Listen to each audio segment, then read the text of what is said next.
guys? Hope you've had this week so far. Once again, you guys are aware of video. I'll be looking at the origins of kin. I remember I put this in a poll, so for everyone who voted for this, I do appreciate it. Thank you so much. And for those who also suggested it, thank you so much.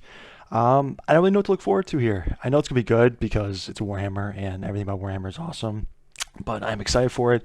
It's a relatively longer video, so we'll see how far we get into it, but most likely not, we'll complete the whole thing. And the original video will be in the description if you guys want to check it out. I highly encourage it. Like I say about every creator who makes any Warhammer content, without them, I'd have no idea where to start. So make sure you guys show them some love. They definitely deserve more than they already have, because they do a phenomenal job breaking this down and putting their little personality to it. It makes my job easier, and it makes me love Warhammer that much more. And if you guys also enjoy my reaction, if you guys enjoy my content, if you guys want to like and subscribe, I'd really appreciate it. Let's get to it.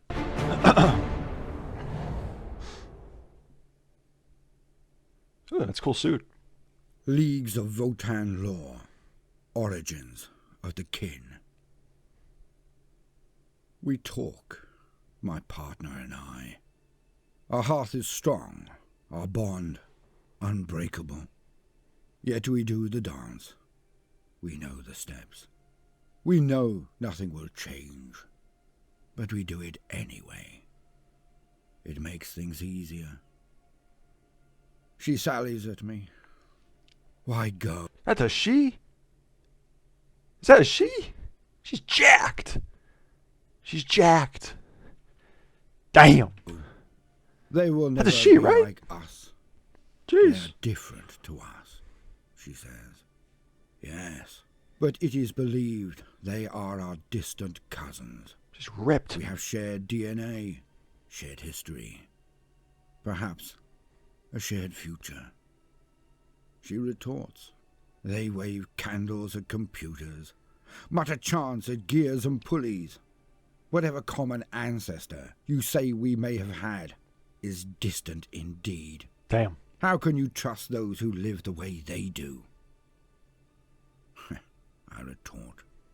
Where has trust ever come into trade, let alone battle? We know they are changeable, inconsistent, ignorant and bitter. We are aware.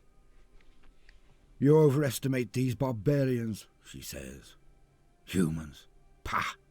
They breed by chance, luck, and they look like every coupling was the worst possible genetic outcome possible. Breed by chance. I don't know. It's kind of enjoyable.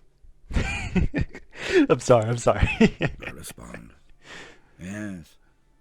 They have their frail and weak of mind or body, and we do not. We are forged. But perhaps we have cheated ourselves. She plays the game. What? She says, puffing up. Oh, don't play that card. You know I play anvil to your hammer, as I have said before. Yes, they have their negatives in their choice of reproduction. Yet, with every negative outcome, as you put it, there is the other extreme. There is beauty, talent, ability that we no longer can throw up. They have a saying, a 1 in a billion man or woman. She cuts me off as usual, which is pathetic unto itself. She says, even if they have the extremes of bad and good, as you say, then their baseline from which these extremes come, it is far lower than our average. And their culture retards any that would have had the potential for greatness. I respond as usual. I know, and I believe, of course I do. And, not but, and. I still think there is merit within them. Potential. I didn't mean to pause here, but these guys are giving me like Superman kind of vibes, like how Krypton. I don't know if you guys have watched the first Man of Steel, but Krypton they didn't breed like normally. Like they didn't have a kid or a baby like how we do, even though they're very similar. They had them like these pods things or whatever. It's almost like this tree thing in the water or whatever. If you guys saw the movie, you kind of know what I'm talking about. And like each one was like assigned a task, like a warrior, a worker, a judge, or whatever kind of thing they had in their society. So they kind of that kind of gives me like, vibes to the kin a little bit. They kind of feel that way because like they're forged to serve like a purpose, serve to do blah blah blah. At least that's what I'm guessing. There might be better examples and better things to compare them to, but that's kind of what I was thinking in the back of my mind a little bit while listening to these guys talk. I could be wrong. Wouldn't be the first Something time. I have not heard before now comes from her mouth. I do not want you to throw away your life on a people who will only regret your passing at their own hands in some distant time when they have progressed again. What if they are not moving forward at all, but backwards, declining? Technically did. Everything we know of them states this is true. And perhaps they do not. All I know for certain is that the tear across the galaxy, the stars, has changed everything. Outside, in far space, she says. No. Here too, you must concede that. She replies, their messes come to haunt us, aye. We fight their corrupt marines. We give them aid by standing firm and destroying their enemies here in the core, reducing the threat they face. We aid them without even their knowledge. And still, I say, I am sworn to my word, and my word is given and not refused. The prospect leaves tomorrow, as do I. You never were able to finish this argument, she says. I just did. Damn. By running away? No. That's a cold line. You're never able to finish this argument. Like, I just did. Like, that's cold. I know that sounds a little cheesy, but that is pretty cold. By heeding your counsel, Whew. but doing as must be done. Your warning in my ears. I now go, but I will be safer for it. But you have done all you can. Now I must do all I can. And I will go. And you will maintain our name in the hold until I return. Can you do that for me? She looks down and then looks up.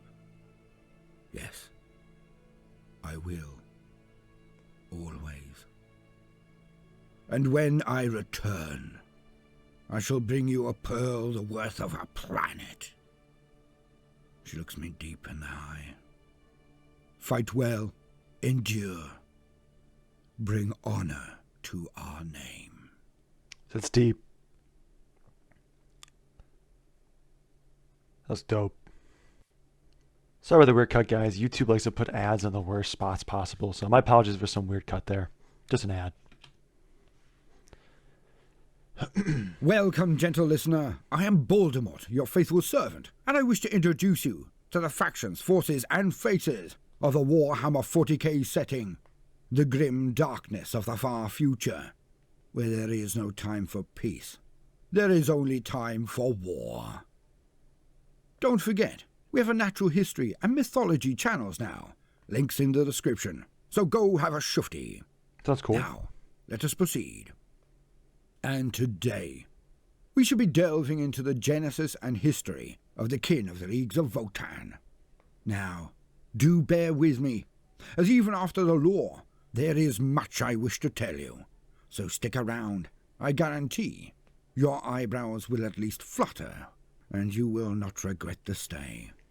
And so, as usual, let us lean on the new existing wisdom from the first codex for the Leagues of Votann. Let's do it. Quote, Origins and Adaptions. It is possible that the ancestor cores retain records of all kin history since their earliest days. If such information survives, however, it is likely buried beyond recovery. Accordingly, even the perennially thorough and practical kin have been forced to accept that, after a certain point, their ancient histories blur into myth. The Leagues of Votann are named in honor of Votann itself, who is also known variously as the Primal Ancestor, the Gilded One, or the Stone Mind, amongst others. In some kin myths, Votann was not one being but many, and is sometimes depicted as a group of gleaming golden figures or a wheel of graven stone faces. In other myths, Votann fashioned the first crucibles, then raised the kin up and sent them sailing into the dark void. Now, what really are the similarities and differences between the Votann, or basically what we're talking about right now, and like humanity? Because clearly they have certain history, they lost certain history. Besides what we heard about in like the monologue a little bit about like how their breeding's different and whatnot, what's like the main differences? Because I was looking at the guys in the background in like the last shot, and it looked like they were wearing like power armor, almost like you see like almost like a space marine wear. There might be huge differences, and since I'm a huge noob in Warhammer, if you guys been following my content, you know that. I could be missing something pretty big here, but I just don't see many differences really. I don't know. It's probably just me missing stuff. Before oceans of fire and flesh rose to swallow them. Some myths spoke of Votann as eldest and wisest of the first ancestors, themselves shadowy presences, ill-defined and shown in many different forms, both humanoid and otherwise, where they are depicted at all. With typical pragmatism, the kin accept that their myths are too contradictory, allegorical, and suspect It's to be crazy. cited as possessing a definite basis in fact.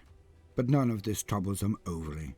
Steeped as they are in tradition and dour realism, the kin feel less need than humans to don the armor of faith. Okay. They are not frightened by the inexplicable. Instead, they accept reality as they see it to be. If there are matters in their ancient past of which they have no understanding, then, unless those matters suddenly become relevant to their present. See, that's something that humanity should take note of, because they're so used to doing all this high religious stuff. They've turned into almost like a cult, that they're never in reality. It's like the best example is with those like, and I can't remember the name of it, so I do apologize, but like the big giant mechs they use. I'm so sorry I can't remember. I'm like Titans, and when the blueprints were readily available and whatnot, it probably would take them a short period of time to really make it. But now, since they don't really have those blueprints, or since they've turned into this huge religious cult thing, it takes them significantly longer time, because each thing has to be placed in this way, has to be blessed a certain way, because they're kind of crazy. You know what I'm saying? So instead of it taking, let's say, 20 years, it takes like 15 generations or something. They're not in reality. So I guess there's one difference there. So I was talking about what's the differences. Here's one here. One's in reality, one's really not. If that makes sense. The kin set them aside. Of course, many Grimnir continue to interface with the ancestor cores in the hopes of asking the right questions to unlock portions of their ancient history. Most do this more out of curiosity and a desire for completeness, however, rather than being motivated by some existential need. It's a cool suit, man. For all this, there are certain articles of lost history that the kin deem indisputable fact. They call these the first truths. It is a first truth that their earliest ancestors departed the homeworld, almost certainly pre-imperial Terra, millennia ago aboard fleets of generation ships. It is a first truth that the kin were a cloned people from the beginning, and that the Iron Kin have been with them since those earliest days. Interesting. It is a first truth also that the ancestors of the kin set out as miners, prospectors, and void dredgers, charged with exploiting the riches of the heavens. Wow. Kin myth blends into recorded history around the time their long-march fleets were approaching the galactic core. Why they did not return to the heartlands of humanity is unclear.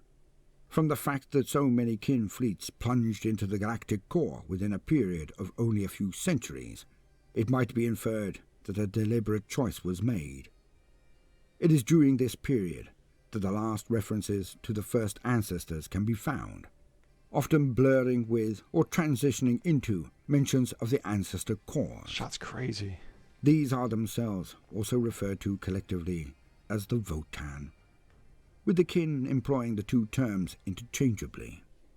The first ancestors are cited here as agents of change and held responsible for the majority of the stable mutations, collectively known as clone schemes, that run through the kin gene pool. This pool appears to have been broad, deep and varied from the first, putting the lie to simplistic notions of a clone race all being literally identical. That's crazy, dude. The Votann are thought to have hardened the kin both physically and spiritually.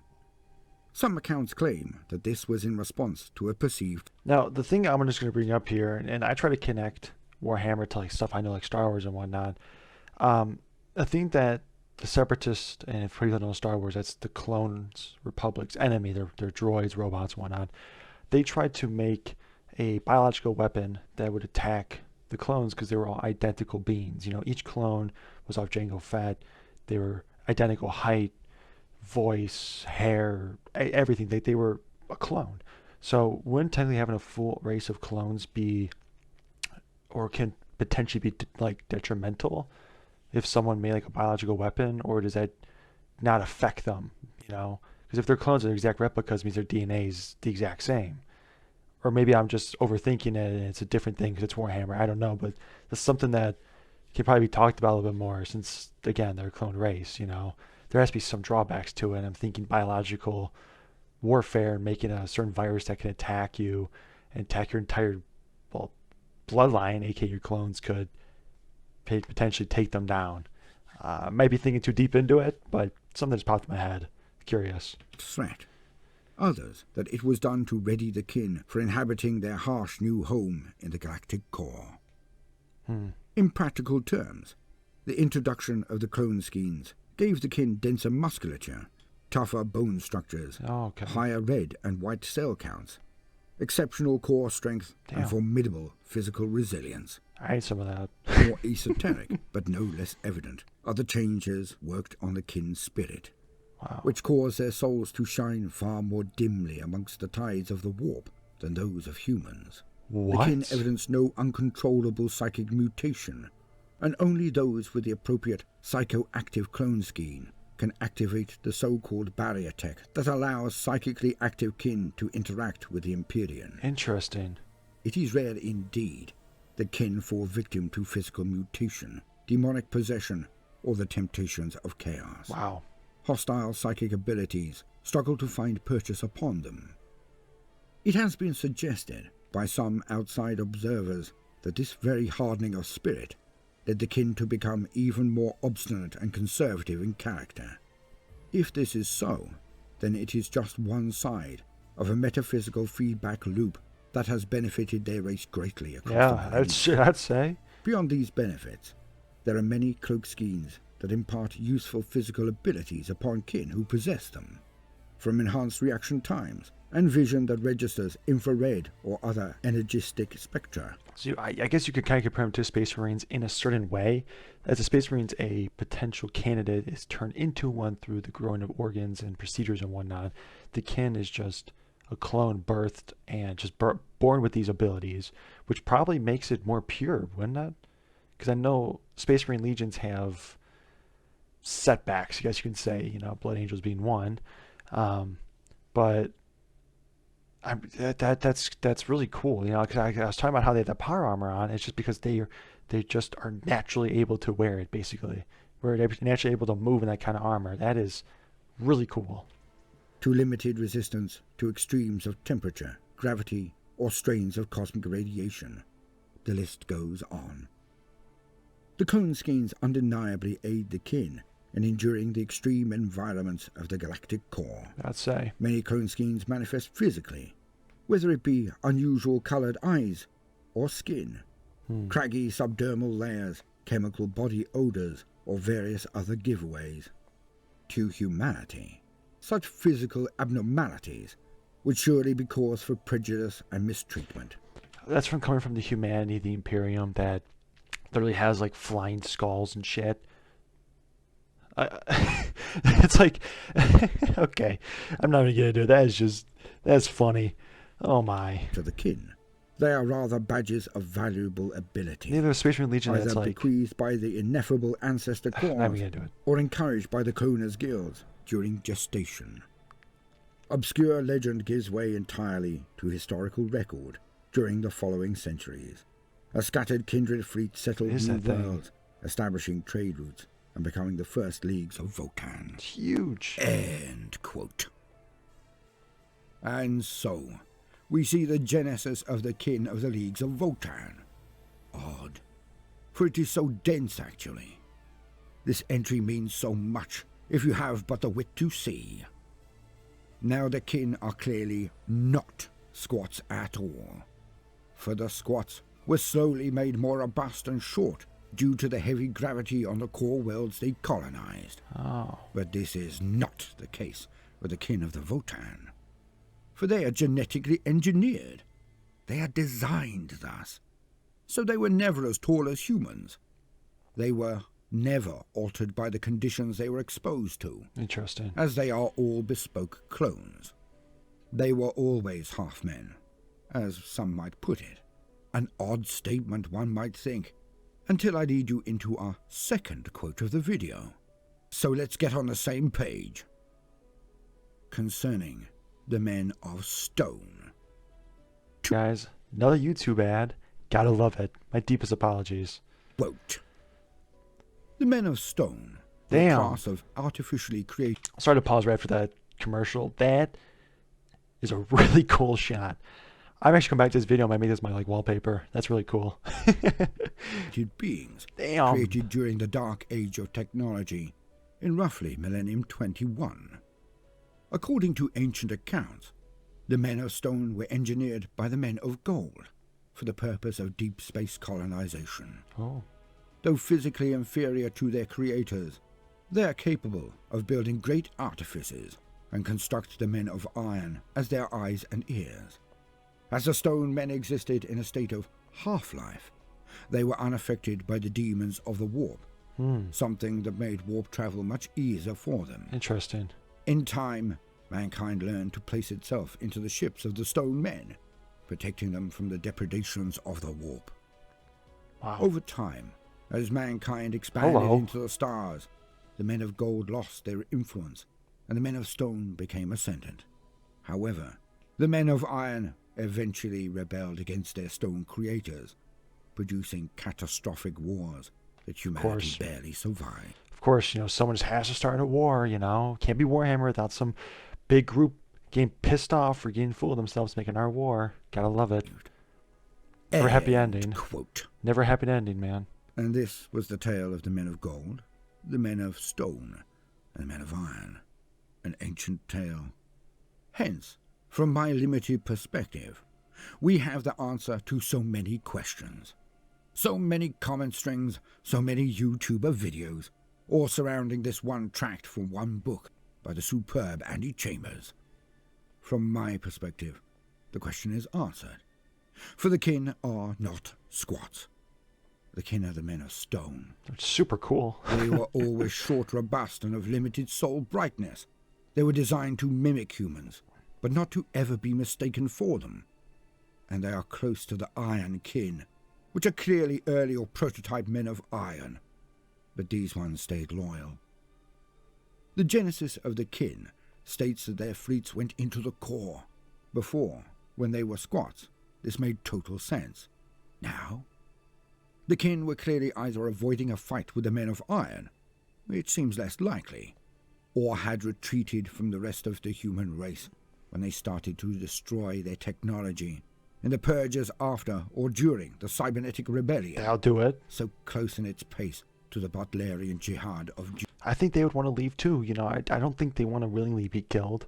That doesn't really sound too much fun, So I can see them leaving because of a, genocide. Just maybe. But such were the times that pilfering plot ingredients was not as frowned on as it is now. In any case, the kin matched the description of the men of stone so perfectly, I cannot see this as an accident. Now every last person of law asks, but what do you think? So cool. And I never do. I do read most comments, but I tend to do my tap dance and then go to bed, quite often literally. But today, I do ask. Because this is such a new faction, such new law. Let us discuss it amongst ourselves with vigor, but with respect. Please be nice, but do put down your thoughts in the comments. I read most on videos if I can, but on this one, I will be watching with avid interest. Do you agree? Do you disagree? Old hands, lend me your knowledge. New faces, let me feel your zeal. Hit me up with your perspectives, because I really want to know. As the week progresses, we shall see lots more of the Leagues of Votann. I hope you will join me on the ride. Hell yeah. You heard him. If you guys want to put anything in the comments, I would love to talk to you guys about this faction. Because it took me so long to really learn about these guys, and they're super cool. So anything you want to add in the comments, anything you want to talk about in the comments, I would love to read your guys' discussions, because I always read comments. Even though I don't respond to every one of them, I read all your guys' comments because, well, I just love to. I love to hear what you guys have to say. And I'll respond to basically all of them because I am interested, I am intrigued, and I want to know what you guys have to think about just everything about these guys, anything you know, because I'm in the dark right now, more in the dark than I normally am with every other faction. But I hope you guys enjoyed the video. Like I said, there is a video in the description. Please show him some love. He does a phenomenal job. From the way he puts the videos together, the way he talks about it, and just his voice. It just makes the videos that much more engaging and enjoyable. And if you guys enjoy my reactions, if you guys enjoy my content, please like and subscribe. I'd really appreciate it. I'll see you guys in the next one. Take it easy.